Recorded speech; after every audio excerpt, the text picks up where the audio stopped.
Hello everyone. आज हम इस लेक्चर से कॉन्स्टिट्यूशन की शुरुआत करेंगे और उम्मीद है कि इसे कम से कम 10-12 घंटे के लेक्चर में ख़त्म कर दिया जाए, ताकि प्री के पर्पज़ से जितना इम्पोर्टेंट है उतना ही डिस्कस किया जाए।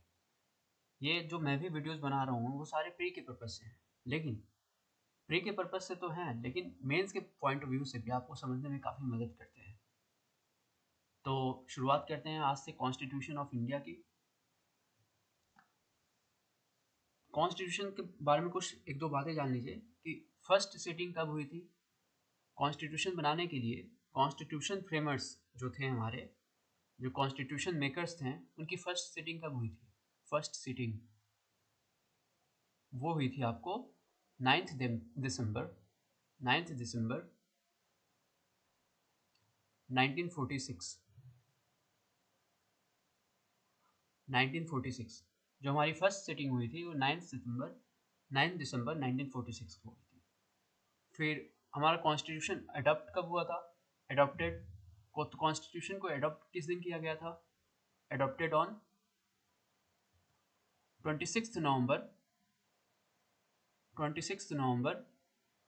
1949। 26 नवंबर 1949। ओके, इसको पूरे कितने दिन लगे थे? तो 2 साल 11 महीने और 17 दिन, 2 years 11 month and 70 days, पूरे इतने दिन लगे थे इसको प्रिपेयर करने में। कॉन्स्टिट्यूशन को साइन कब किया गया था? जब बना लिया गया था तो साइन किया गया था 24 जनवरी, 24 जनवरी 1950। तो इस दिन को ये जोड़ा गया था।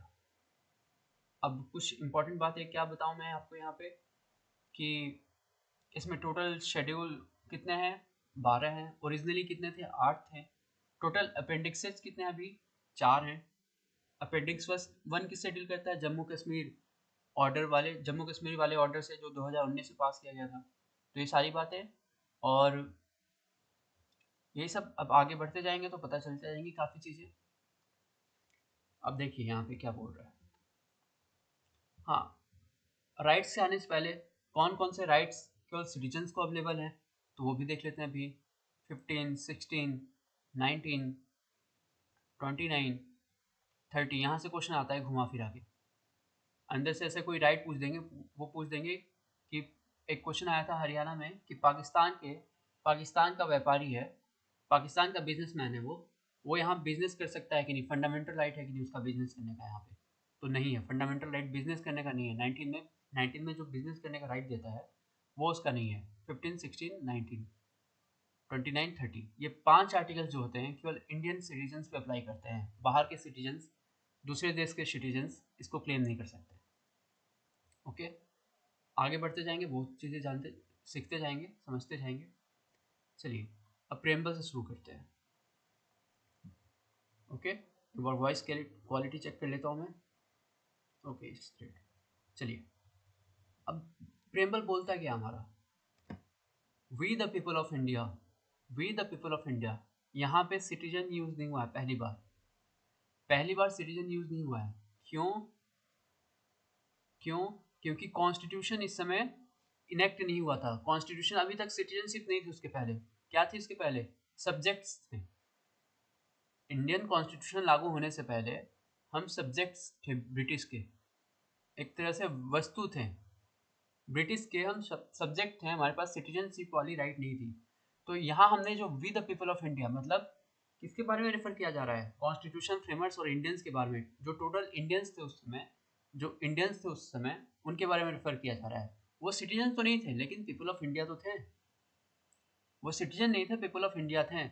क्या था वो? Having solemnly resolved to constitute India into, हमने क्या किया है? सोलेमनली रिजॉल्व किया है क्या कॉन्स्टिट्यूट करने के लिए? इंडिया को क्या?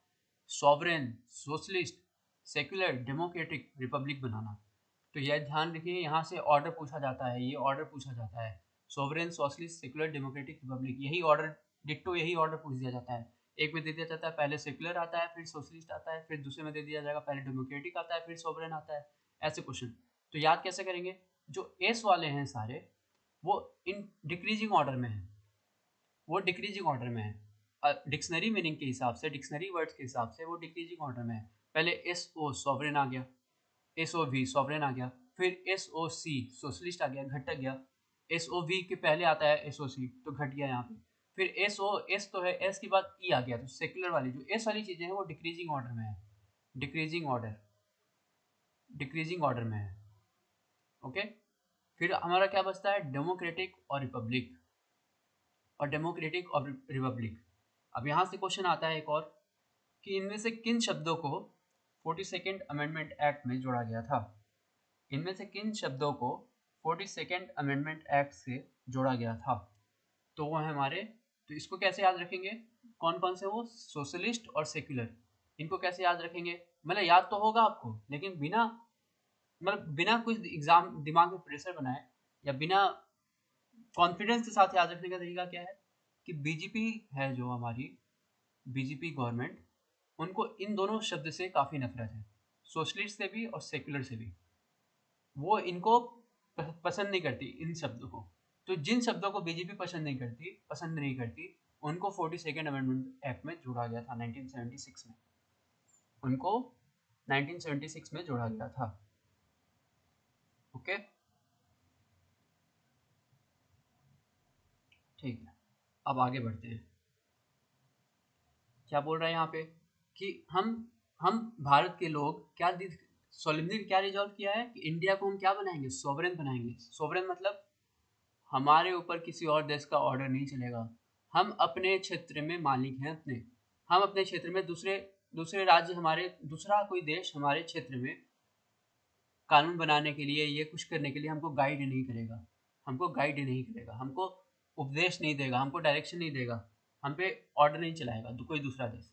सोशलिस्ट मतलब हम समाजवाद को अपनाते हैं, सोशलिस्ट मतलब हम लोगों की भलाई के लिए काम करते हैं, सबकी भलाई हो उस पर विश्वास रखते हैं। सेकुलर मतलब हम किसी धर्म के साथ इंटरफेयर नहीं करेंगे, हम किसी धर्म के साथ इंटरफेयर नहीं करेंगे, या किसी एक धर्म को किसी दूसरे धर्म की अपेक्षा ज़्यादा अच्छा ट्रीटमेंट नहीं देंगे, या उसके साथ डिस्क्रिमिनेशन नहीं करेंगे। डेमोक्रेटिक मतलब हम अपना प्रतिनिधि इलेक्शन के थ्रू चुन सकते हैं, इलेक्शन के थ्रू चुन सकते हैं। रिपब्लिक मतलब यहाँ किंग की भूमिका नहीं होती है, प्रेसिडेंट होता है as the head of republic, president को चुना जाता है। रिपब्लिक मतलब यहाँ प्रेसिडेंट जो होते हैं वहाँ चुने जाते हैं। यहाँ रिपब्लिक क्या है, यहाँ हेरिडेटरी नहीं है, किंग और ये सब नहीं है, ये चुना गणतंत्र है, ये चुना जाता है, यहाँ पे प्रेसिडेंट भी चुना जाता है। डेमोक्रेटिक मतलब हमको इलेक्शन लड़ने का पूरा, इलेक्शन में चुनने का पूरा राइट है। और क्या क्या है यहाँ पे, और सारे, अब यहाँ पे सिटीजन्स का यूज हो रहा है, ध्यान लिखिए, पूछा जा सकता है क्या प्रेम्बल में सिटीजन्स यूज होता है, तो हाँ होता है। हमने जब पीपल ऑफ इंडिया ने जब कॉन्स्टिट्यूशन बना लिया है, तो उसके बाद जो कॉन्स्टिट्यूशन बन गया, यहाँ पे कॉन्स्टिट्यूशन के बनने से पहले हम क्या थे, पीपल ऑफ इंडिया थे, कॉन्स्टिट्यूशन के बनने के बाद हम क्या है, सिटीजन्स हैं। तो ये बोल रहा है कि secure to all its citizens, constitution बनने के बाद हम सिटीजन्स आ गए हैं, इनको क्या क्या सिक्योर करेंगे, justice, social, economical and political. यही सेम चीज़ आर्टिकल 38 में भी डिस्कस हुई है। तो क्वेश्चन ये भी आया था एमपी के प्रीलिम्स में, कि आर्टिकल 38 में जो जस्टिस का मीनिंग है उसमें क्या क्या आते हैं, सोशल आते हैं, इकोनॉमिक आते हैं, पॉलिटिकल आते हैं, तो तीनों आती हैं, यहाँ भी तीनों है, वहाँ भी तीनों है, तो इसको आर्टिकल 38 में भी पढ़ेंगे। ठीक है, justice, social, economical and political. Liberty किस चीज़ की, thought, expression, belief, faith and worship, 5 चीज़ें हैं इनकी लिबर्टी। इक्वलिटी किस चीज़ की, स्टेटस ऑफ अपॉर्चुनिटी, सबको एक अपॉर्चुनिटी मिले, सबका स्टेटस और अपॉर्चुनिटी, सबका स्टेटस इक्वल इक्वल स्टेटस रहे, या अपॉर्चुनिटी, बराबर का अपॉर्चुनिटी मिले सबको। और उन सब में प्रोमोट एमंग देम ऑल, उन सब में क्या करो, fraternity, assuring the dignity of individual and the unity and integrity of the nation, unity and integrity of the nation. जो इंटीग्रिटी शब्द है यहाँ पे, इंटीग्रिटी शब्द है, इंटीग्रिटी शब्द है ये 1946 में ऐड हुआ था, 1976 में ऐड हुआ था, और ये 42nd अमेंडमेंट से ऐड हुआ था। ओके, तो इतना ध्यान रखिए, 3 शब्द ऐड हुआ था 1976 में, जो 42nd अमेंडमेंट एक्ट से जोड़ा गया था। वो 3 शब्द कौन कौन से हैं, 2 शब्द तो वो हैं जिनके बीजेपी से प्रॉब्लम है, और एक शब्द क्या है, इंटीग्रिटी, अखंडता, अखंडता, ठीक है, इंटीग्रिटी। एकता और अखंडता ऑफ द नेशन। तो अखंडता को भी 1976 में ऐड किया गया था। इस शब्द से बीजेपी को प्रॉब्लम नहीं है, तो इसमें कंफ्यूज मत हो जाएगा। इंटीग्रिटी को आप ऐसे याद कीजिए। अब इसके बाद क्या बोल रहा है, 4 चीज़ों के बारे में बात करता है। जस्टिस देने के बारे में बात करता है, लिबर्टी देने के बारे में बात करता है, इक्वालिटी देने के बारे में बात करता है, और फ्रेटर्निटी देने के बारे में बात करता है, फ्रेटर्निटी बढ़ाने के बारे में। तो अब हमारी in our constituent assembly, in constitution assembly में हम 26 नवंबर को 1949 को, इसीलिए इसको लॉ डे भी बनाते हैं, 26 नवंबर को हम लॉ डे भी बनाते हैं, लॉ डे, कॉन्स्टिट्यूशन डे। तो हम क्या क्या करते हैं, डू हियर बाई क्या करते हैं, अडॉप्ट करते हैं, इनेक्ट करते हैं, एंड गिव टू आवरसेल्फ। ये क्वेश्चन पूछ देगा प्रेमबल से, इसी ऑर्डर में पूछ देगा। यहाँ से चुक नहीं होनी चाहिए, एक भी गलती, यहाँ से एक भी गलती नहीं होनी चाहिए, जैसा है वैसे याद कर लो इसको। Adopt, enact and give, adopt, enact और गिव क्या है, यहाँ भी ऑर्डर में है, अल्फाबेटिकल ऑर्डर में है। Adopt, enact and give to ourself, क्या, टू आवरसेल्फ दिस कॉन्स्टिट्यूशन। हम अपने आप को ही कॉन्स्टिट्यूशन देते हैं। अब कुछ बातें प्रेम्बल पे। प्रेम्बल क्या है आपका, प्रेम्बल, प्रेम्बल के बारे में लिख लीजिए पहले। इन रे बेरुबारी यूनियन, इन रे बेरुबारी यूनियन, the honorable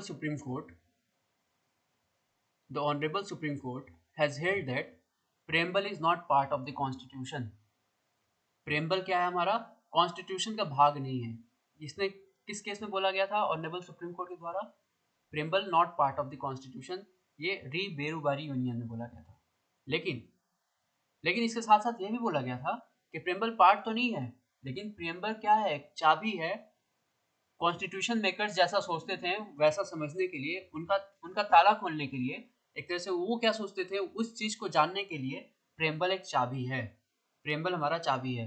तो मतलब किसी और आर्टिकल को हम ऐड करना चाहते हैं, इंटरप्रेट करना चाहते हैं, तो इसलिए हम प्रेम्बल का सहारा ले सकते हैं। लेकिन again honourable supreme court in Kesavananda Bharati case, Kesavananda Bharati case versus state of Kerala, Bharati versus state of Kerala, इतना तो आपको पता है। क्या हेल्ड किया है यहाँ, preamble is part of constitution. ये 2 केस आपको याद होने चाहिए, प्रेम्बल पार्ट है कॉन्स्टिट्यूशन का। ओके, ये 2 केस आपको याद होने चाहिए प्रेम्बल पे। अब हम इनके आर्टिकल्स की ओर बढ़ते हैं। ये तो था हमारा प्रेम्बल, प्रस्तावना। अब हम आर्टिकल्स की तरफ आते हैं। पार्ट 1 किससे डील करता है हमारा, कि यूनियन का नाम और टेरिटरी इससे रिलेटेड जो होती हैं वो सारी चीज़ें। तो इंडिया को क्या बोलते हैं यहाँ पे, इंडिया को यहाँ बोलते हैं भारत। क्वेश्चन आता है यहाँ से, इसको बोलते हैं, और ये भारत क्या होगा, shall be union of states. Union of states, states का यूनियन होगा। अब यूनियन ऑफ स्टेट्स कहाँ से लिया गया था, मतलब कहाँ से लिया नहीं गया था, इसका आइडिया कहाँ से लिया गया था, कनाडा से। कनाडा, कनाडा में भी यूनियन ऑफ स्टेट्स यूज हुआ है। यूएसए से नहीं लिया गया था, कनाडा से लिया गया था। पूछता है ये वाली चीज़ें कहाँ, इसका आइडिया कहाँ से लिया गया था। तो इंडिया को भारत बोलते हैं, और भारत क्या है, स्टेट्स का यूनियन है, स्टेट्स का यूनियन है, ठीक है। इसको कनाडा से लिया गया था। अब यहाँ क्या बोल रहा है कि स्टेट्स और उसकी टेरिटरीज वही होंगी जो फर्स्ट शेड्यूल में डिफाइन की गई है, फर्स्ट शेड्यूल में बताया गया। तो फर्स्ट शेड्यूल हमारा किससे डील करता है, स्टेट और यूनियन टेरिटरी से, टेरिटरी से डील करता है। टेरिटरी ऑफ इंडिया में क्या क्या चीज़ आ जाती हैं,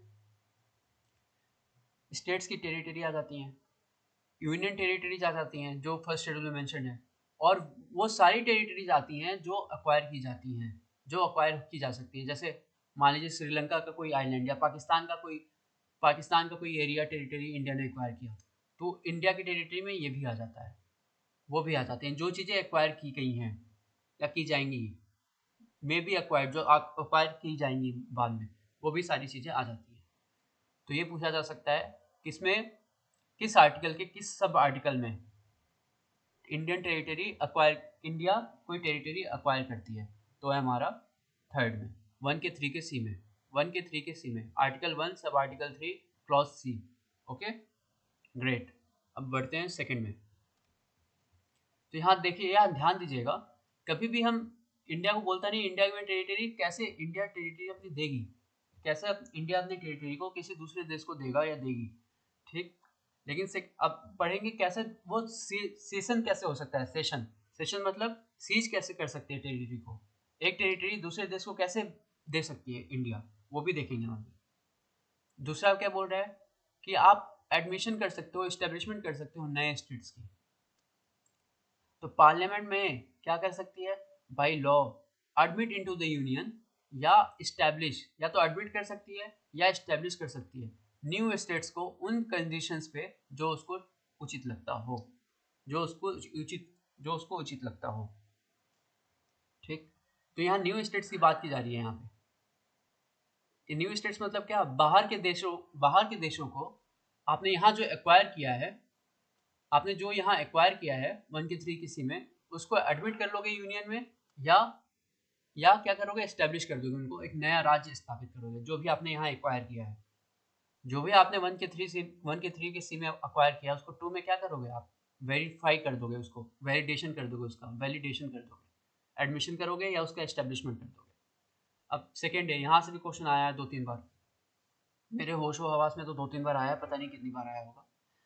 तो कौन सा आर्टिकल, पहले तो पूछा जाता है सिक्किम को कैसे एसोसिएट किया गया था, सिक्किम को कैसे एसोसिएट किया गया था यूनियन के थ्रू।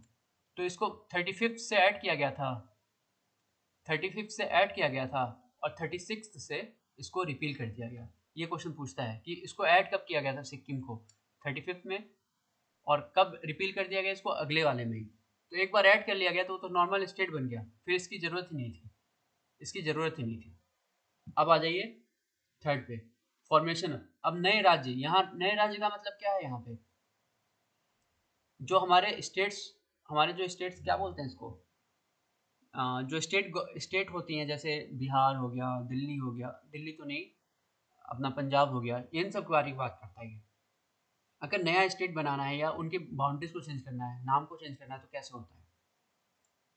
अब देखिए क्या कर सकते हैं, यहाँ पे पार्लियामेंट कर सकती है, गवर्नमेंट नहीं, यूनियन गवर्नमेंट नहीं, पार्लियामेंट कर सकती है। कैसे, बाय लॉ, कानून बना के। कैसे, फॉर्म ए न्यू स्टेट, नया स्टेट बना सकती है। कैसे, bye separation of territory from any state, किसी भी टेरिटरी, ये स्टेट की टेरिटरी है, इसको अलग करके कोई दूसरा राज्य बना दे, या बाय यूनाइटिंग 2 और मोर स्टेट्स, 2 या 2 राज्यों को जोड़ दे वो, या उनके उनके हिस्से को जोड़ दे, या किसी टेरिटरी किसी स्टेट के एक पार्ट को दूसरे राज्य के साथ जोड़ दे। फिर या तो नया स्टेट बना सकती है, इंक्रीज कर सकती है एरिया किसी स्टेट का, डिमिनिश कर सकती है एरिया किसी भी स्टेट का, अल्टर कर सकती है किसका, बाउंड्रीज को, अल्टर कर सकती है नेम को किसी भी स्टेट का। तो ये कैसे याद रखेंगे आप इसे, ABCDE को फिदा, आप मुझ पे फिदा हैं, फिदा। F से हो गया form a new state, I से हो गया इंक्रीज, D से हो गया डिमिनिश, A से हो गया अल्टर। अल्टर क्या, बाउंड्रीज करोगे, यहाँ अल्टर क्या करोगे, नाम अल्टर करोगे। तो ये अगर मेंस में क्वेश्चन आता है, प्री में भी आता है, किस में अल्टर करते हैं, तो ये आप बता दोगे। अल्टर बाउंड्रीज पहले क्यों आएगा, क्योंकि बी पहले आता है डिक्शनरी में, नेम जो होता है बी के बाद आता है एन, तो अल्टर नेम बाद में आएगा। ये हो गया। अब प्रोवाइजो क्या बोलता है इसका, प्रोवाइजो देखते हैं, इंपॉर्टेंट है, प्रोवाइजो से क्वेश्चन आता है वो सबसे ज़्यादा। यहाँ क्वेश्चन किससे आता है, प्रोवाइजो से। प्रोवाइजो क्या बोल रहा है यहाँ पे, कि कोई भी बिल ना, provided that no bill for the purpose, इस पर्पस के लिए कोई भी बिल इंट्रोड्यूस नहीं किया जाएगा किसी भी हाउस में, पार्लियामेंट के किसी भी हाउस में, चाहे वो राज्यसभा हो चाहे वो लोकसभा हो, किसी भी हाउस में, पार्लियामेंट के किसी भी हाउस में इंट्रोड्यूस नहीं किया जाएगा। ध्यान दीजिए यहाँ पे, पार्लियामेंट के हाउस में इंट्रोड्यूस नहीं किया जाएगा, स्टेट गवर्नमेंट के हाउस में, स्टेट में इंट्रोड्यूस किया जा सकता है, पार्लियामेंट में नहीं। कैसे नहीं किया जाएगा, except on the recommendation of president, president के रिकमेंडेशन के बिना नहीं किया जाएगा। और अगर वो प्रपोजल, बिल का प्रपोजल अगर किसी स्टेट के एरिया को, बाउंड्रीज को, नाम को इफेक्ट कर रहा है, एरिया बाउंड्रीज या नेम को अफेक्ट कर रहा है, तो जब तक वो बिल को रेफर ना कर दिया गया हो प्रेसिडेंट के द्वारा, किसको, प्रेसिडेंट के द्वारा रेफर ना किया गया हो, किसको, उस लेजिस्लेचर को, उस स्टेट लेजिस्लेचर को जिसकी स्टेट, जो स्टेट अफेक्ट हो रहा है उसके, क्यों रेफर किया जाता है, for expressing it's views. State को रेफर क्यों किया जाता है, उनसे कंसेंट लेने के लिए नहीं, उनका विचार लेने के लिए। कहने का मतलब क्या है, अगर स्टेट बोल रही है नहीं नाम मत बदलो, तो प्रेसिडेंट या पार्लियामेंट बाध्य नहीं है उसको कंसिडरेशन में लेने के लिए। वो बोल सकते हैं नहीं हम तो अपने हिसाब से करेंगे, लेकिन एक बार राय रखने के लिए देंगे, एक बार तुमसे राय लेने के लिए हम तुमको दे सकते हैं, ठीक है। और जो भी टाइम स्पेसिफाइड है या जितना टाइम एक्सटेंड किया गया उस टाइम के अंदर बोलेगा कि तुम अपना एक्सप्रेस करो व्यू। अगर तुमने एक्सप्रेस नहीं किया है व्यू, मान लो प्रेसिडेंट ने दिया क्या था 20 दिन का, तुमने अपना व्यू एक्सप्रेस नहीं किया, तो तुम्हारी तुम्हारी तुम्हारे तुम्हारा घाटा है इसमें, मेरा कुछ नहीं जाता, प्रेसिडेंट पार्लियामेंट का कुछ नहीं जाता इसमें, यही बोल रहा है, ठीक है।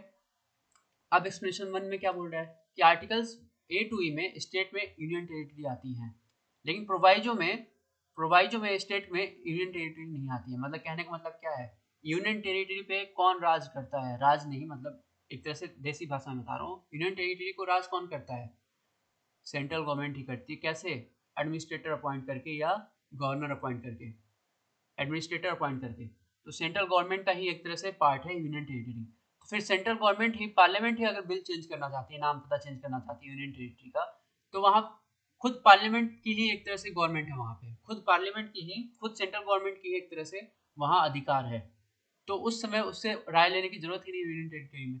लेकिन ए टू ई में मतलब स्टेट का जहाँ जहाँ स्टेट का नाम लिखा है यहाँ ए टू ई में, वहाँ वहाँ यूनियन टेरिटरी का भी नाम चेंज किया जाता है, किया जा सकता है, पुडुचेरी का पुडुचेरी हो जाएगा, ठीक है। ये सब बातें क्या अपना अभी दादरा और नागर हवेली को क्या है, और एक दादरा एंड नागर हवेली और एक आइलैंड को क्या ऐड कर दिया गया था, उसमें एक बना दिया गया है, तो वहाँ भी पार्लियामेंट कर सकती है।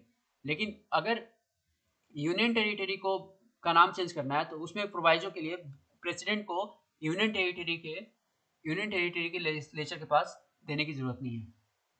जैसे पुडुचेरी का नाम चेंज करना है, तो वहाँ अगर उसका नाम चेंज करना है, तो अब वहाँ के पुडुचेरी के गवर्नमेंट को, स्टेट लेजिस्लेचर को व्यू एक्सप्रेस करने के लिए बिल देने की जरूरत नहीं है, ठीक है। अब एक्सप्लेनेशन 2 क्या बोल रहा है कि जो पावर कन्फर की गई हैं क्लॉज ए के द्वारा, किसी भी एरिया को फॉर्म कर सकता है न्यू स्टेट में, तो उसमें पावर ये भी है कि एक न्यू स्टेट या यूनियन टेरिटरी बनाए, किसी भी पार्ट को, स्टेट या यूनियन टेरिटरी के पार्ट को मिला के, मतलब चंडीगढ़ जो यूनियन टेरिटरी है उसको, और बाकी के पंचकुला को वो लोग मिला सकते हैं थोड़ा सा, ये बोल रहा है, सिंपल सी बात। अब थर्ड हो गया।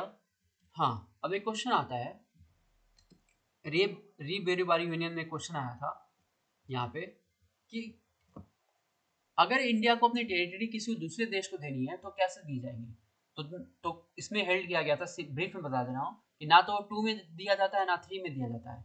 वो कैसे दिया जाएगा, आर्टिकल 368 से कॉन्स्टिट्यूशन को अमेंड करके दिया जाएगा। इसीलिए बांग्लादेश को जो जमीन दी गई है वो हमारा 100th अमेंडमेंट एक्ट से दिया गया है, अमेंडमेंट एक्ट करके दिया गया है, ठीक है। अब आ जाते हैं हम लोग फोर्थ पे। फोर्थ क्या बोलता है यहाँ पे, बहुत ही सिंपल बात लेकिन बहुत ही इंपॉर्टेंट बात बोलता है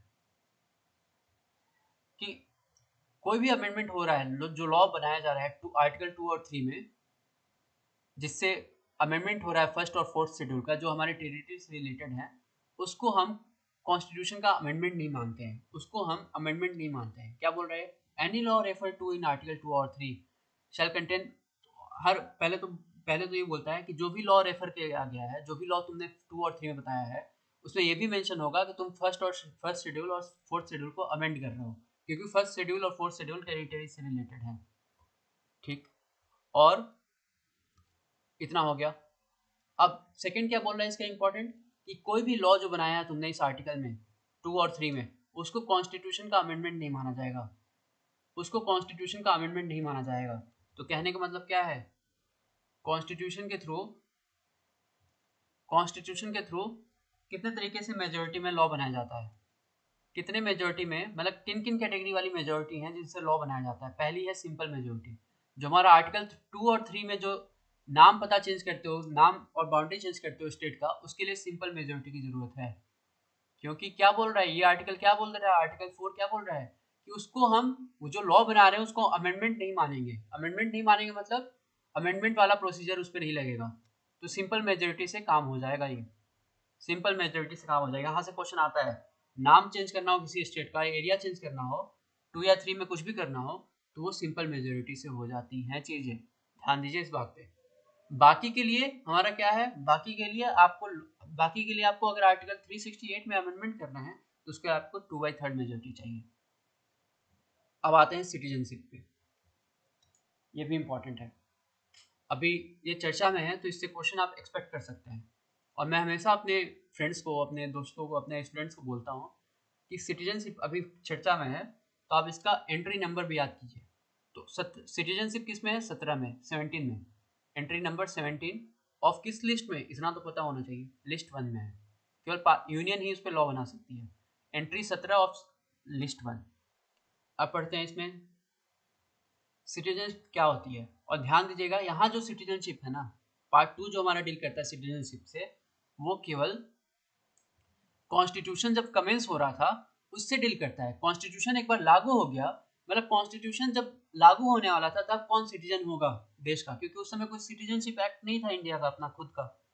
तो कॉन्स्टिट्यूशन शुरू होते समय किसको नागरिक माना जाएगा, तो इसी को 6 और 8 को, आर्टिकल 6 एंड 8 को क्या बोलते हैं हम लोग, डीम्ड सिटीजनशिप। डीम्ड सिटीजनशिप माना गया है, इनको सिटीजन माना गया है, इनको सिटीजन मान लिया गया है लीगल फिक्शन के थ्रू। मतलब कानून उसको प्रिज्यूम करता है कि वो सिटीजन है। कैसे, क्योंकि वो आर्टिकल 6 और 8 बोलता है। और ध्यान दीजिए जो भी ये चैप्टर है सिटीजनशिप वाला, 6 और 8 खासकर, ये हमारे किस पे लगते हैं, जो कॉन्स्टिट्यूशन शुरू हो रहा था तब कौन सिटीजन होगा। कॉन्स्टिट्यूशन लागू होने के बाद अगर किसी को सिटीजनशिप लेनी है तो कॉन्स्टिट्यूशन में नहीं आता, वो जाता है सिटीजनशिप एक्ट 1955, उसके थ्रू लेता है वो सिटीजनशिप। Citizenship act 1955। अगर अगर कॉन्स्टिट्यूशन शुरू हो गया, वो सिटीजन नहीं था, तो वो कब सिटीजन बनेगा, 1955 के रिक्वायरमेंट्स को फुलफिल करने के बाद, 1955 वाले एक्ट के रिक्वायरमेंट्स को फुलफिल करने के बाद। तो आर्टिकल 5 क्या बोल रहा है कि eight the commencement of this constitution, इस कॉन्स्टिट्यूशन के कमेंसमेंट पे हर पर्सन जो इंडिया में डोमिसाइल्ड है, पहला कंडीशन क्या है कि वो डोमिसाइल होना चाहिए इंडिया के, और या तो अभी डोमिसाइल्ड है वो, या इंडिया में, और साथ ही साथ या नहीं है यहाँ पे, इंडिया में डोमिसाइल होना पहला कंडीशन है, अभी उसका डोमिसाइल है इंडिया में, और साथ ही साथ मतलब 1949 1950 के समय वो डोमिसाइल्ड होना चाहिए इंडिया में, और साथ ही साथ वो पैदा होना चाहिए, या तो पैदा होना चाहिए टेरिटरी ऑफ इंडिया में, या उसके कोई भी parents, either of his parents, या तो माता पिता कोई भी पैदा हो इंडिया में, या तीसरा कंडीशन क्या है, इनके साथ क्या है, या तो ये सही हो जाए, ये सही हो जाए, ये सही हो जाए, तो वो सिटीजन बन जाएगा। तीसरा क्या बोल रहा है कि वो ऑर्डिनरी रेजिडेंट है इंडियन टेरिटरी का, कम से कम कितने साल के लिए, for not less than 5 years immediately preceding the commencement होने से पहले वो कम से कम 5 साल के लिए इंडिया में रेजिडेंट था, तो उसको बोलते हैं वो सिटीजन माना जाएगा, वो उसको shall be citizen of India, उसको सिटीजन मान लिया जाएगा। अब 6 और 8 पे आ जाते हैं। 6 और 8 बताता है कि पहले 6 और 8 में इंडिया से, पाकिस्तान से इंडिया आए हुए लोगों का सिटीजनशिप कब माना जाता है, को सिटीजन कब माना जाता है, उससे डील करता है ये।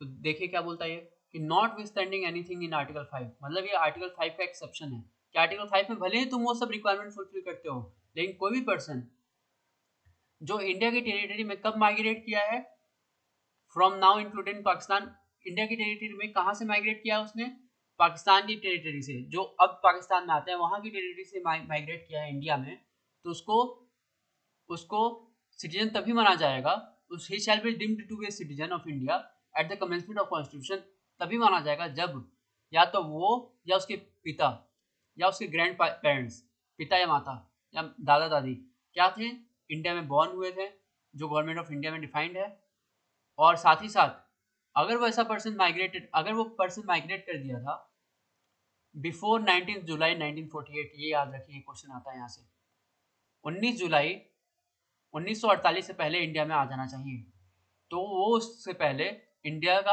ऑर्डिनरी रेजिडेंट था टेरिटरी, अपने माइग्रेशन से, जब से वो इंडिया में आया था तब से, मतलब 19 जुलाई 1948 से पहले तो आ जाना चाहिए, और उसके बाद से वो इंडिया का ऑर्डिनरी रेजिडेंट था। लेकिन अगर वो माइग्रेट नहीं किया था 19 जुलाई 1948 के पहले नहीं, मतलब उस दिन किया था, ऑन या आफ्टर, उसके बाद किया था, तो उसको रजिस्टर किया गया है सिटीजन ऑफ इंडिया के लिए, एक ऑफिसर के द्वारा अपॉइंट किया गया ऑफिसर के द्वारा। तो इन कंडीशंस में पाकिस्तान से आए हुए माइग्रेंट्स भी इंडिया में सिटीजन्स थे उस समय, कॉन्स्टिट्यूशन जब शुरू हो रहा था तो, ठीक। और किसी भी पर्सन को रजिस्टर्ड नहीं किया जाएगा जब तक वो रेजिडेंट ना हो इंडिया का 6 मंथ्स के लिए, 6 मंथ्स के लिए। इस एप्लीकेशन डालने के पहले 6 मंथ्स के लिए वो कम से कम रेजिडेंट ना हो। तो ये सारी बातें देख लीजिए। ये आर्टिकल भी बहुत इंपॉर्टेंट है, इसके सारे आर्टिकल इंपॉर्टेंट है, सारे नंबर इंपॉर्टेंट है इसके, सारे नंबर अभी क्लियर कर देता हूँ। जो नहीं इंपॉर्टेंट होगा वो मैं क्लियरली स्पेसिफाई कर दूंगा। ओके, अब 7 बात करता है इंडिया, पाकिस्तान से इंडिया आए थे।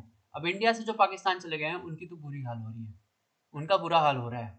इंडिया से पाकिस्तान चले गए हैं उनका बुरा हाल हो रहा है। क्या बोल रहा है यहाँ पे कि rights of citizenship of certain migrants to Pakistan, जो माइग्रेंट्स क्या थे पाकिस्तान चले गए, तो नॉट विथ स्टैंडिंग 5th और 6th, एक पर्सन जो 1 मार्च 1947 के बाद, 1 मार्च 1947 के बाद जो इंडिया की टेरिटरी से पाकिस्तान में चला गया है तो उसको इंडिया का सिटीजन नहीं माना जाएगा। बहुत इंपॉर्टेंट चीज, बहुत इंपॉर्टेंट चीज।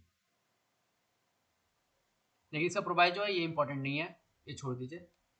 अब आ जाते हैं 8th क्या बोलता है। तो 6th और 8th को क्या बोलते हैं हम लोग, डिम्ड सिटीजनशिप, डिम्ड सिटीजन। वो सिटीजन तो नहीं थे असल में, 5th में एक्चुअल सिटीजनशिप थी, लेकिन 6th और 7th में, 6th और 7th में वो डिम्ड सिटीजन माने जाते हैं, डिम्ड सिटीजन। ओके, चलिए अब बढ़ते हैं हम लोग 8th पे। 8th किससे डील करता है हमारा, एनआरआई से। कौन सा आर्टिकल डील करता है, नॉन रेजिडेंट इंडियन से। एनआरआई का फुल फॉर्म क्या होता है भाई, non resident Indian. NRI non resident Indian, जो इंडिया में रिजाइड तो नहीं कर रहे लेकिन सिटीजन है। तो इंडियन ओरिजिन के पर्सन का जो बाहर रह रहे हैं उनका क्या राइट है, तो नॉट विथ स्टैंडिंग 5th और 5th, कोई भी पर्सन हु और ईदर ऑफ हिज पेरेंट्स या any of his grand parents born हुए थे इंडिया में, जो गवर्नमेंट एक्ट में डिफाइंड है 1935 में, और जो ऑर्डिनली रिजाइड कर रहे हैं किसी कंट्री में जो इंडिया के आउटसाइड है, ठीक, तो उसको सिटीजन माना जाएगा जब उसको रजिस्टर किया गया है सिटीजन ऑफ इंडिया के द्वारा, सिटीजन ऑफ इंडिया के रूप में, किसके द्वारा, डिप्लोमेटिक या काउंसिलर रिप्रेजेंटेटिव के बिहाफ पे, ठीक है, इन द कंट्री, कहाँ पे, जहां वो रह रहा है, वहां का जो डिप्लोमेटिक है, एम्बेसडर है, उनको सिटीजन बना दिया गया है वहां पे, उनके हिसाब से उनको सिटीजन इंडिया का बना दिया गया है इस बारे में। तो इसको बोलते हैं एनआरआई, नंबर इंपॉर्टेंट है। अब कौन सा आर्टिकल बोलता है कि अगर तुमने दूसरे देश की नागरिकता ले ली तो तुम्हारी इस देश की नागरिकता, भारत देश की नागरिकता छीन ली जाएगी। तो यही यही बात करता है कि ड्यूअल सिटीजनशिप नहीं है यहाँ पे, इंडिया में ड्यूअल सिटीजनशिप नहीं है। सिटीजनशिप से एक बात दिमाग में ध्यान आई, नोटिस कर लीजिए आप लोग कि no dual citizenship in India. Dual citizenship मतलब एक एक देश की नागरिकता और एक किसी राज्य की नागरिकता। अब ये नहीं बोला जाएगा कि वो देश का भी नागरिक है और पंजाब का भी नागरिक है। No dual citizenship in India, ठीक है। कहने का मतलब केवल देश की नागरिकता यहाँ लगती है। यूएसए में 2 जगह की नागरिकता लगती है, तो पूरे यूएसए की नागरिकता है और दूसरा स्टेट आपको नागरिकता दे सकता है, कोई राज्य आपको नागरिकता दे सकता है, लेकिन इंडिया में वैसा नहीं है। और यहाँ बोल रहा है कि नो पर्सन, जिसको भी सिटीजन बना गया है 5th 6th के द्वारा या 8th के द्वारा, अगर उसने वॉलेंटरली एक्वायर किया है सिटीजनशिप कहीं दूसरे स्टेट का, तो उसको इंडिया का सिटीजन नहीं माना जाएगा, ठीक है, यही बोल रहा है। अब 10th का नंबर इंपॉर्टेंट नहीं है, लेकिन पढ़ लेते हैं। बचा क्या, 10th ही तो बचा। 10th क्या बोल रहा है कि हर पर्सन जो है सिटीजन है या डीम्ड सिटीजन है इंडिया का, वो सारे उन प्रोविजन के सब्जेक्ट टू होगा जो पार्लियामेंट लॉ बनाती है, और उनके अधीन होके वो भारत का नागरिक रहेगा। पार्लियामेंट के बनाए हुए लॉ के द्वारा, केवल पार्लियामेंट, स्टेट नहीं, स्टेट लेजिस्लेचर नहीं, स्टेट असेंबली नहीं, पार्लियामेंट खाली, पार्लियामेंट। ध्यान दीजिए, सिटीजनशिप लिस्ट 1 में आता है, पार्लियामेंट लॉ बनाती है, केवल एक्सक्लूसिव पावर किसका है, पार्लियामेंट का लॉ बनाने का। तो तब तक सिटीजन रहेगा जब तक उसको लॉ द्वारा वो अलाउ किया जा रहा है, लॉ की कंडीशन को फुलफिल करता हो। अब 11th क्या बोल रहा है कि सिटीजनशिप के द्वारा लॉ बनाने के लिए कौन कौन लॉ बना सकता है, पार्लियामेंट ही बना सकती है बस। कि nothing in foregoing provisions part shall derivate from parliament, parliament law बना सकती है एक्विजिशन और टर्मिनेशन करने के लिए सिटीजनशिप की। इसी की मदद से CAA, constitutional citizenship amendment act 2019 आया था, 2019, जिस पे खूब सारा विवाद हो रहा है। तो एक्विजिशन के लिए, टर्मिनेशन के लिए सिटीजनशिप को लेके एक लॉ बना सकती है पार्लियामेंट, रेगुलेट कर सकती है। तो ये था हमारा सिटीजनशिप ब्रीफ में। अब बढ़ते हैं हम फंडामेंटल राइट्स की ओर। जन्मसिद्ध अधिकार, फंडामेंटल राइट्स, पार्ट 3 से डील करता है ये। इसको हमेशा पढ़ते हैं हम लोग किसके साथ, इसको हम लोग पढ़ते हैं मतलब कंट्राडिक्शन में पढ़ते हैं, किसके साथ कंट्रास्ट करके पढ़ते हैं, पार्ट 4 के साथ, डीपीएसपी के साथ पढ़ेंगे अभी। फंडामेंटल राइट का सिंपल सा मतलब क्या है, एक ऐसा राइट जो आपको पैदा होने से ही मिल जाता है, ये कन्फर नहीं की जाती है, ये इनहेरेंट राइट है आप में। आप पैदा हुए हो इंडिया में तो आप में ये फंडामेंटल राइट है, या कोई भी फंडामेंटल राइट है, ठीक। तो ये आपको ऑटोमेटिकली मिलता है आपके एग्जिस्टेंस में आने से ही। आपके एक जन्म मूल अधिकार है, मतलब ऐसा अधिकार है जिसके बिना आपका रहना बहुत ही मुश्किल हो जाएगा, आप अच्छी जीवन नहीं बिता सकते हैं अगर ये राइट्स नहीं हो। उन राइट्स को हम क्या बोलते हैं, फंडामेंटल राइट्स, मतलब मोस्ट इंपॉर्टेंट राइट्स। कहने का मतलब सिंपल सी भाषा में क्या है इसका, फंडामेंटल राइट्स का, this rights are most important rights, this rights are most important rights. Okay, अब आ जाते हैं हम लोग 12th पे। 12th क्या बोलता है कि इस पार्ट में पार्ट थ्री में unless the context otherwise requires, मतलब जहां बोला गया है इसके विपरीत तो वहां विपरीत वाली बात है। लेकिन सामान्यतः क्या होगा, स्टेट में क्या क्या आ जाती है, government and parliament of India, government of India, parliament of India दोनों आ जाती है, मतलब यूनियन गवर्नमेंट और पार्लियामेंट दोनों आ जाती है। गवर्नमेंट और लेजिस्लेचर स्टेट का वो भी आ जाती है। और वैसी लोकल या अदर अथॉरिटीज, इस पे डाउट रहता है, लोकल मतलब म्यूनिसिपैलिटी ये सब चीज़ें। तो म्यूनिसिपैलिटी क्या है, लोकल अथॉरिटी है। या अदर अथॉरिटीज जो इंडिया की टेरिटरी में है, या तो इंडिया की टेरिटरी में है या इंडिया की टेरिटरी में नहीं भी है तो वो इंडियन गवर्नमेंट के कंट्रोल में है, इंडियन टेरिटरी में है या अदरवाइज वो इंडियन गवर्नमेंट के कंट्रोल में है, गवर्नमेंट ऑफ इंडिया के कंट्रोल में है वो, ठीक है। यहाँ गवर्नमेंट ऑफ स्टेट नहीं यूज हुआ है, ध्यान दीजिएगा, यहाँ पे गवर्नमेंट ऑफ स्टेट यूज नहीं हुआ है, गवर्नमेंट ऑफ इंडिया यूज हुआ है। इस बात का ध्यान रखिए, कंट्रोल में किसके होने चाहिए, गवर्नमेंट ऑफ इंडिया के कंट्रोल में होना चाहिए। अगर लोकल अथॉरिटीज है तो वो हमारे क्या हो सकते हैं, म्यूनिसपैलिटी हो सकती है, सारी चीज़ें हो सकती हैं। ओके, अब इस पे केसेस था इसी अदर अथॉरिटीज़ को लेके ना, इसी अदर अथॉरिटीज़ को लेके बहुत सारा डिस्प्यूट है। तो इसके बारे में सबसे पहले तो जान लीजिए, 2-3 इंपॉर्टेंट केस बता देता हूँ कि एक क्वेश्चन आता है कि किस केस में Bhagwati, honourable justice Bhagwati justice ने किस केस में प्रिंसिपल्स लेट डाउन किए थे कि कोई भी अदर अथॉरिटीज स्टेट का पार्ट फॉर्म करता है कि नहीं, उसको स्टेट माना जाएगा कि नहीं। तो ध्यान दीजिए, स्टेट पे हम क्यों बल दे रहे हैं, पहले ये समझा देता हूँ, हम स्टेट की डिफिनेशन पे क्यों बल दे रहे हैं, स्टेट की डिफिनेशन पे क्यों फोर्स कर रहे हैं यहाँ, कोई क्यों इम्फेसिस दिखा रहे हैं यहाँ पे, क्योंकि जो भी आप राइट क्लेम करते हो, फंडामेंटल राइट क्लेम करते हो, वो स्टेट के खिलाफ क्लेम करते हो, वो स्टेट के खिलाफ क्लेम करते हो। मतलब अगर स्टेट तुम्हारे साथ वैसा नहीं कर सकता, स्टेट तुमको अचानक से तुमको भूखा मरा नहीं छोड़ सकता, स्टेट अचानक से तुम्हारे ऊपर कोई बैन नहीं लगा सकता है, तुम्हारे बोलने के ऊपर बैन नहीं लगा सकता। तो जो भी हम राइट क्लेम कर रहे हैं वो स्टेट से क्लेम कर रहे हैं। तो अगर वो अदर अथॉरिटीज वो स्टेट में आती हैं तो हम फंडामेंटल राइट का एक्सरसाइज कर सकते हैं उनके खिलाफ, इसीलिए स्टेट पे एम्फेसिस दिया जाता है कि स्टेट में क्या क्या आता है, ठीक। अब पढ़ लीजिए, किस केस में ऑनरेबल भगवती जस्टिस ने अजय हासिया वर्सेस खालिद मुजीब में क्या बोला था, 1981 का केस है, इसमें प्रिंसिपल लेट डाउन किए गए थे कि वो 6 फैक्टर्स लेट डाउन किए गए थे भगवती जस्टिस द्वारा, समराइज किए गए थे कि इन अगर फैक्टर्स को सेटिस्फाई कर रहा है तो वो अदर अथॉरिटीज स्टेट होगा, नहीं तो नहीं होगा, ठीक। इतना हो गया। अब एक दूसरा केस होगा इस पे कि किस केस में ऑनरेबल सुप्रीम कोर्ट ने ये बोला था कि बीसीसीआई स्टेट नहीं है, तो वो केस कौन सा है, Zee telefilms versus Union of India. ये कब का केस है, 2005 का। इसमें ऑनरेबल सुप्रीम कोर्ट ने क्या बोला था कि बीसीसीआई स्टेट नहीं है, बीसीसीआई स्टेट नहीं है। अब दूसरी इंपॉर्टेंट बात, दूसरा इंपॉर्टेंट केस क्या है, यहाँ पे जगह है कहीं, हाँ यहाँ है।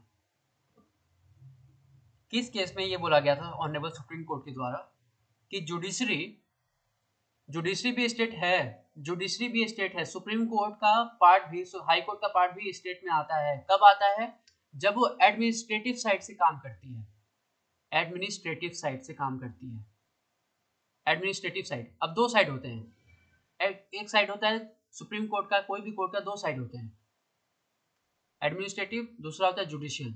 जुडिशियल मतलब यहाँ वो फैसले सुनाती है, फैसले रिलेटेड है। एडमिनिस्ट्रेटिव मतलब उसको रूल बनाना है, रूल मतलब यहाँ 145, अगर सुप्रीम कोर्ट है तो 145, हाई कोर्ट है तो आर्टिकल 227, नंबर याद होना चाहिए, आता है यहाँ से क्वेश्चन, रूल मेकिंग पावर। तो अगर रूल बना रहे हैं, रूल से किसी के फंडामेंटल राइट को छेड़छाड़ हो रहा है, किसी का फंडामेंटल राइट छीन रहा है, तो उसके लिए हम जुडिशरी को स्टेट मानते हैं उस केस में। तो ये बोला था, किस केस में बोला था इन्होंने? जुडिशियल साइड के लिए नहीं, कोई डिसीजन दे रहे हैं उसमें कोई गलती हो रही है, किसी का फंडामेंटल राइट छीनना जा रहा है, तो उसके लिए हम स्टेट नहीं माने जा रहे हैं। हम कब माने जा रहे हैं स्टेट? जब हम एडमिनिस्ट्रेटिव कैपेसिटी में काम कर रहे हैं, मतलब जुडिशियल डिसीजन नहीं दे रहे हैं, हम एडमिनिस्ट्रेटिव कैपेसिटी में काम कर रहे हैं, तब स्टेट माना जाता है। इसको किस केस में बोला गया था ऑनरेबल सुप्रीम कोर्ट के द्वारा? Prem Garg versus excise commissioner, excise commissioner 1963, honourable supreme Court bench का, ऑनरेबल सुप्रीम कोर्ट का ये जजमेंट है। ग्रेट, अब आगे बढ़ते हैं, ये हो गया 12th हमारा खत्म।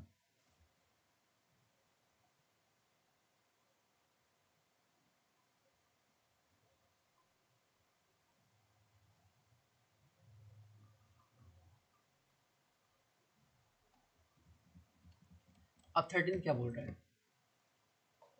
13 क्या बात करता है? 13 चेक करता है, 13 क्या है? जैसे सीपीसी में सेक्शन 9 था, वैसे ही 13 हमारा क्या है? एक तरह से दरवाजा है कि कोई भी फंडामेंटल राइट की कोई भी चीज, स्टेट का कोई भी चीज, स्टेट की कोई भी चीज फंडामेंटल राइट को वायलेट कर रही है, तो उसको स्ट्राइक डाउन करेंगे कि नहीं, स्ट्राइक डाउन करेंगे कि नहीं। तो आर्टिकल 13 क्या बात करता है? एक तरह से चेक, एक तरह से चेक कैसे किया जाता है, या कौन सा आर्टिकल बोलता है कि अगर इनकंसिस्टेंट होगा कोई राइट, फंडामेंटल राइट डिरोगेट की जा रही है, तो कौन सा आर्टिकल बोलता है? 13 बोलता है। सिंपल सी बात, ये सिंपल सी बात ये है कि अगर फंडामेंटल राइट का आप हनन कर रहे हो, डेरोगेट कर रहे हो, फंडामेंटल राइट आप छीन रहे हो किसी से, किसी का, तो वो क्या होगा? वो हमारा वो कानून क्या होगा? वाइड होगा। ये सिंपल सी बात कहाँ बोली गई है? 13 में। 13 का फर्स्ट किससे बात करता है? प्री कॉन्स्टिट्यूशनल लॉज, मतलब 26 जनवरी 1950, 26/1/1950, 26 जनवरी 1950, 1950 से पहले। तो जो भी लॉ बने थे, ऑलरेडी बन चुके थे इंडिया में, जो इंडिया के लागू होने से पहले, कमेंसमेंट ऑफ कॉन्स्टिट्यूशन से पहले, वो क्या थे? इनकंसिस्टेंट हैं किसी पार्ट से, इस प्रोविजन के किसी पार्ट से इनकंसिस्टेंट है वो लॉ, तो वो उस एक्सटेंट, उस इनकंसिस्टेंसी के हद तक वाइड होंगे, शून्य होंगे। या पूरा लॉ वाइड नहीं होगा, जितना इनकंसिस्टेंट है, जितना मतलब ये लॉ बनाया आपने, इस लॉ के बनाया था आपने 1900 में ना, 1872 एविडेंस एक्ट मान लीजिए, एविडेंस एक्ट। अगर एविडेंस एक्ट का कोई प्रोविजन, एविडेंस एक्ट का कोई प्रोविजन हमारा क्या है, अगर फंडामेंटल राइट को वायलेट करता है तो वो अनकॉन्स्टिट्यूशनल डिक्लेयर किया जाएगा। लेकिन पूरा एविडेंस एक्ट नहीं, जितना वायलेट कर रहा है उतना ही खाली, यही बोल रहा है। तो इसको बोलते हैं, यहाँ लिख लीजिए 13(1) के सामने प्री कॉन्स्टिट्यूशनल लॉज। पूछा जाता है आपसे कि कौन सा आर्टिकल 13 का कौन सा सब आर्टिकल डील करता है प्री कॉन्स्टिट्यूशनल लॉज से, तो डील करता है 13 का 1। 13 का 2 किससे डील करता है? Post constitutional laws, post constitutional laws. तो यहाँ तो स्टेट बना भी नहीं सकता ऐसा लॉ जो टेक अवे करता है या अब्रीज करता है किसी भी राइट को जो पार्ट 3 द्वारा कन्फर्ट की गई हैं और जो उसकी कंट्रावेंशन में है, और उसके कंट्रावेंशन में जो चीजें होंगी वो उस कंट्रावेंशन के हद तक वो वाइड होंगी, उस कंट्रावेंशन के हद तक वो वाइड होंगी। यहाँ इनकंसिस्टेंसी शब्द का यूज हुआ है, यहाँ कंट्रावेंशन शब्द का यूज हुआ है। इनकंसिस्टेंसी मतलब कंट्रावेंशन, मतलब तुमने पहले से वो चीज थी, आप उसको काट रहे हो तो कंट्रावेंशन है। इनकंसिस्टेंसी मतलब हमने पहले ही लॉ बना दिया था, लेकिन बाद में कॉन्स्टिट्यूशन आ गया तो वो चीज उस राइट से इनकंसिस्टेंट हो गई, वो चीज उस राइट से इनकंसिस्टेंट हो गई, तो उसको बोलते हैं इनकंसिस्टेंस। एक कंट्रावेंशन मतलब तुमको पता था कि कॉन्स्टिट्यूशन आ गया, फिर भी तुमने वायलेट किया है, फिर भी तुमने उसको राइट को वायलेट किया है। इस पे केस लॉज भी करेंगे हम। अब लिखिए कि 13(1) जो होता है ना हमारा कॉन्स्टिट्यूशन, ये किस किस में बोला गया था कि 13(1) जो है हमारा रेट्रोस्पेक्टिव इफेक्ट नहीं लगता उस पर, ये बोला गया था केशवन मेनन ने। Keshavan Menon versus state of Bombay versus Bombay में बोला गया था। Keshavan Menon versus state of Bombay में क्या बोला गया था कि हमारा जो आर्टिकल 13 है, आर्टिकल 13 का 1 है, उसको रेट्रोस्पेक्टिव इफेक्ट नहीं लगता उसका। मतलब कहने का मतलब क्या है, कहने का मतलब क्या है 13 में कि 13 से पहले, सॉरी 26 जनवरी 1950 से पहले अगर कोई लॉ बोलता था कि ऐसा बोलना, कुछ भी बोलना, गवर्नमेंट के खिलाफ कुछ भी बोलना अपराध है, गवर्नमेंट के खिलाफ कुछ भी बोलना अपराध है, लेकिन वो आर्टिकल 19 में अब वो चीज खारिज कर दी गई। आर्टिकल 19 में कुछ भी बोल सकते हो, लेकिन यहाँ बोलना अपराध था, 1950 से पहले अपराध था। तो कॉन्स्टिट्यूशन आने के बाद तुमको अपराधी माना जाएगा उसके लिए। मतलब अगर तुमने उस समय बोला था 1950 से पहले उस कानून के बारे में, कानून के तहत तुम लायबल थे, तो तुम अभी भी लायबल हो गए। आर्टिकल 19 का सहारा तुमको नहीं मिलेगा। कहने का मतलब क्या है, आर्टिकल 19 का सहारा कब से मिलेगा, जब से वो कॉज ऑफ एक्शन अराइज हुआ है कमेंसमेंट ऑफ बात से। मतलब 1950 के बाद अगर वो चीजें विवाद शुरू हो रही हैं तब उसमें फायदा मिलेगा, लेकिन 1950 से पहले अगर चीजें शुरू हो गई थी, 26 जनवरी 1950 से पहले विवाद शुरू हो गया था, तब उसका फायदा नहीं मिलेगा। यही बोलता है, इसी का मतलब होता है रेट्रोस्पेक्टिव इफेक्ट नहीं कॉन्स्टिट्यूशन इसमें 13(1) का, 13(1) का रेट्रोस्पेक्टिव इफेक्ट नहीं है। तो जो भी कानून है वो कब से वॉइड होते, कब से शून्य होंगे, 26 जनवरी 1950 के आने के बाद से शून्य होंगे, उसके पहले से शून्य नहीं होंगे। उसके पहले उसके पहले अगर किसी एक्ट के लिए लायबल होगा कोई पर्सन, तो अभी भी लायबल होगा। ठीक है, अब थर्ड क्या बोल रहा है, एक मिनट इसे इरेज कर देता हूँ, डिलीट कर देता हूँ। अब देखिए थर्ड क्या बोल रहा है कि इस आर्टिकल में unless the context otherwise requires, इस आर्टिकल में क्या लॉ का मतलब क्या होता है, ऑर्डिनेंस आ जाता है, ऑर्डर आ जाता है, बाई लॉ भी आ जाता है, रूल्स आ जाता है, रेगुलेशन आ जाता है, नोटिफिकेशन, कस्टमर यूजेस, जो टेरिटरी ऑफ इंडिया में फोर्स ऑफ लॉ मिला हुआ है जिनको, वैसे कस्टमर यूजेस जिनको फोर्स ऑफ लॉ मतलब लॉ की तरफ से रिकॉग्निशन मिल गया है। ठीक है, तो वैसी चीज भी लॉ में आ जाती है। लॉ इनफोर्स में क्या आ जाता है, अब लॉ इनफोर्स को इन्होंने क्या किया गया है, लॉ इनफोर्स को इन्होंने एक्सप्लेन किया गया है, फोर्स ऑफ लॉ इसको एक्सप्लेन किया इन्होंने लास्ट वाले वर्ड को। उसको क्या मानते हैं कि वैसी लॉ जिसमें लॉ पास की गई लेजिस्लेचर के द्वारा, कंपिटेंट अथॉरिटी के द्वारा, जो कॉन्स्टिट्यूशन कमेंसमेंट ऑफ इंडिया, जो कॉन्स्टिट्यूशन के कमेंस होने से पहले भी पास की गई थी और उसको रिपील नहीं किया जा गया है। मतलब एविडेंस एक्ट, आईपीसी, ये कॉन्स्टिट्यूशन आने से पहले लगे थे, तो ये लॉ उनको भी लॉ मानते हैं हम। नॉट विथस्टैंडिंग, कोई भी पार्ट उसका किसी पर्टिकुलर एरिया में क्या था, भले ही वो किसी पर्टिकुलर एरिया के लिए वो लगता था, भले ही वो पर्टिकुलर एरिया के लिए लगता था, उसे भी मानते हैं। अब फोर्थ क्या बोल रहा है कि इस आर्टिकल की कोई भी बात ना, इस आर्टिकल की कोई भी बात वो अमेंडमेंट पे नहीं लगेगी, कॉन्स्टिट्यूशन के अमेंडमेंट पे नहीं, उसको कॉन्स्टिट्यूशन का अमेंडमेंट नहीं माना जाएगा। Nothing in this article shall apply to any amendment of this constitution made under 368। कहने का मतलब क्या है, कहने का ये कब आया था, ये केस आया था गोलकनाथ में, गोलकनाथ ये फर्स्ट आया था, ये 1971 में 24th अमेंडमेंट एक्ट से 1971 ये पूछा जाता है। ये कब आया था, जब गोलकनाथ केस में ऑनरेबल सुप्रीम कोर्ट ने, गोलकनाथ केस के 11 जज वाली बेंच ने, Golaknath versus state of Punjab, उसमें ऑनरेबल सुप्रीम कोर्ट ने क्या बोला था कि कॉन्स्टिट्यूशन के अंदर पार्लियामेंट फंडामेंटल राइट को अमेंड नहीं कर सकती। क्योंकि फंडामेंटल राइट को अमेंड क्यों नहीं कर सकती है कि फंडामेंटल राइट को जो अमेंड कर रहे हो तुम, वो भी एक तरह का कानून है, वो भी एक तरह का लॉ है। और वैसा लॉ यहाँ क्या बोल रहा है, वैसा लॉ क्या होगा अगर फंडामेंटल राइट को छीनता है, वैसा लॉ अगर फंडामेंटल राइट को छीनता है, पार्लियामेंट फंडामेंटल राइट को छीनता है, तो वो वाइड होगा।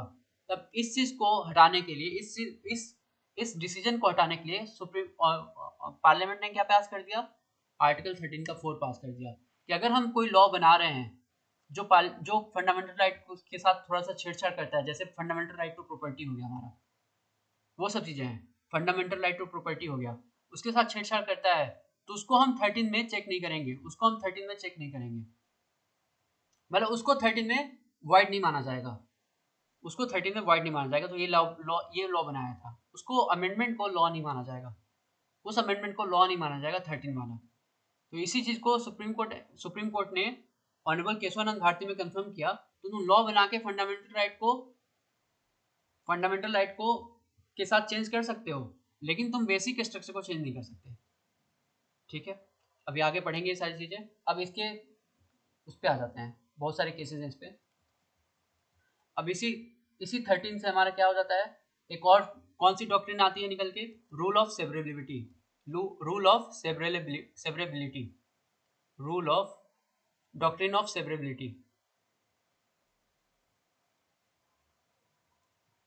ये क्या बोलता है कि अगर 10 में से 5 चीजें खराब हैं तो उन 5 चीजों को ही काटो, पूरे 10 को मत काट दो, यही बोल रहा है, बाकी के बचे हुए को चालू करवाओ। अगर कोई कानून में 10 प्रोविजन 10 सेक्शंस हैं, उसमें से 5 सेक्शन तुम्हारे फंडामेंटल राइट को वायलेट कर रहे हैं, तो इन 5 को ही हटाओगे, बस बाकी के 5 को रखोगे, यही बोल रहा है doctrine of severability.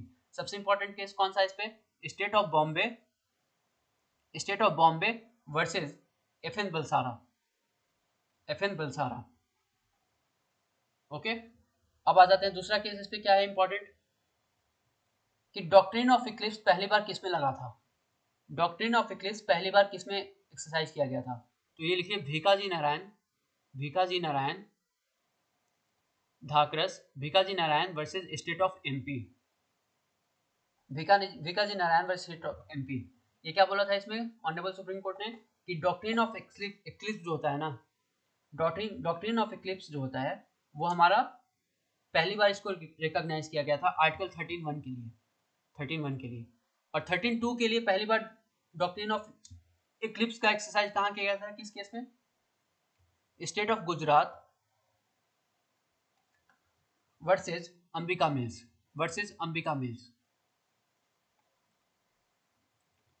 State of Gujarat versus Ambika mills में पहली बार डॉक्ट्रिन ऑफ इक्लिप्स को 13 के 2 में एक्सरसाइज किया गया था। ये 13 के 1 पे है, ये 13 के 2 पे है। आप रफ पे लिखते जाइए, इसे रफ या फेयर जैसे कर रहे हैं आप लिखते जाइए, ये एडिशनल चीजें बेरेट में इतनी जगह नहीं होती है। अब डॉक्ट्रिन ऑफ इक्लिप्स क्या होता है, देखिए,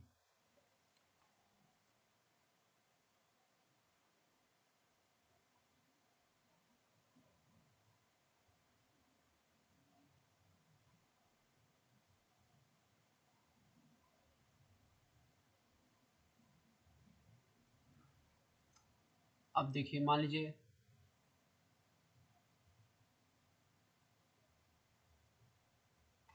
ठीक है,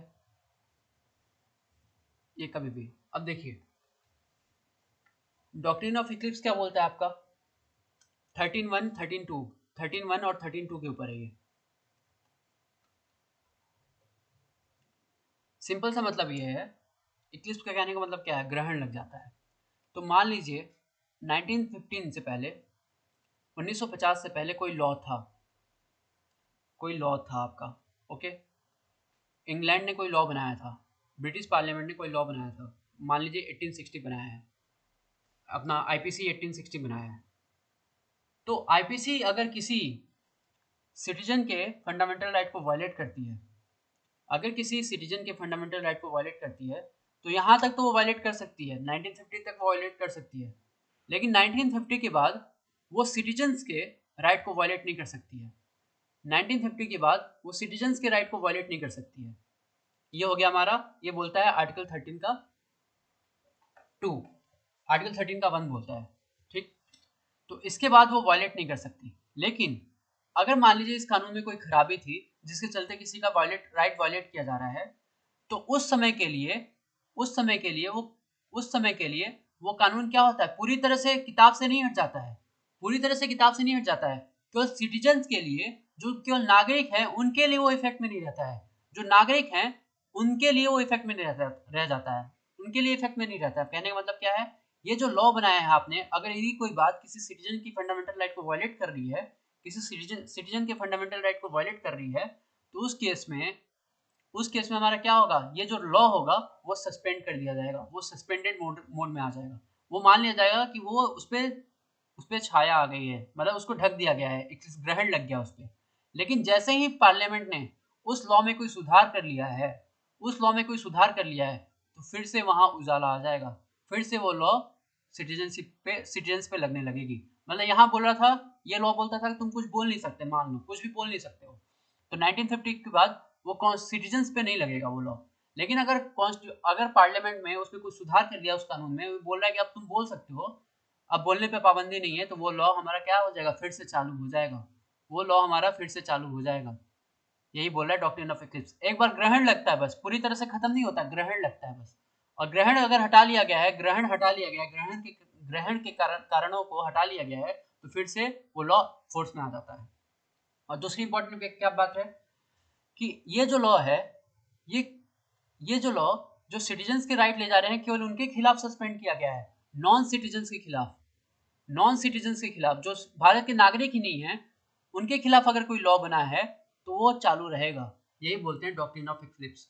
जो ग्रहण लग जाता है किसी लॉ पे, क्यों ग्रहण लग जाता है, क्योंकि फंडामेंटल राइट को वायलेट किया गया है, तो वो ग्रहण लगा के हटा सकते हैं, वो ग्रहण हटा सकते हैं बाद में सुधार करके उसमें। इसी को बोलते हैं डॉक्ट्रिन ऑफ इक्लिप्स। अब दूसरा क्वेश्चन आ जाएगा, तो ये दूसरा क्वेश्चन क्या आ जाएगा कि किस केस में doctrine of reading down the law reading down of law को डिस्कस किया गया था पहली बार। तो ये हमारा कहाँ था,